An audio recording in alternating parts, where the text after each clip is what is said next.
तपाईको नाम भनिदिनुस्। मेरो निराजन चेपाङ। घर यही कालिका नगरपालिका वडा नम्बर 10। आज तपाईहरुले खाद्यान्न सामग्रीहरू प्राप्त गर्नुभएको छ, यस सन्दर्भमा के भन्न चाहनुहुन्छ? आज यो कालिका नगरपालिका वडा नम्बर 10 कालिका नगरपालिकाकै अति यो विकट क्षेत्रभित्र पर्छ र यहाँहरू जुन दुःख कष्टका साथ यहाँको चेपाङ समुदायहरूको चाहिँ भावनालाई बुझेर यहाँको चाहिँ दुःखलाई बुझेर यहाँ आइपुग्नुभयो। यहाँहरूलाई हृदयदेखि नै सर्वप्रथम धन्यवाद दिन चाहन्छु।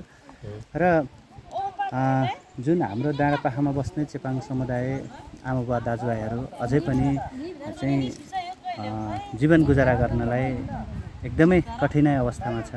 किनभने वर्षभरि अन्न बाली लगाए पनि 6 महिना खान पुग्ने 6 महिना चाहिँ अब खोजेरै अर्मपर्म गरेर अरूको काम गरेर दुःख गरेरै खानुपर्छ।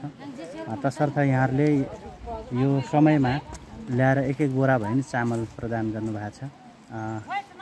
यो यसमा सधैँभरिको लागि त होइन, तैपनि यहाँहरूले केही समयसम्मको लागि चाहिँ दुःख गर्न नपर्ने, केही समयसम्मको लागि छाक टार्ने बाटो यहाँहरूले चाहिँ जुन दिनुभयो, यहाँको टिम सबैजनालाई यो मानवताको भावना, यो एकदमै मनको के अरे धनी मनकारी यहाँहरू सबैजनालाई हृदयदेखि नै धन्यवाद दिन चाहन्छु।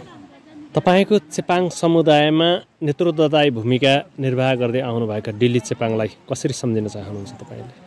अग्रजले पनि दाइ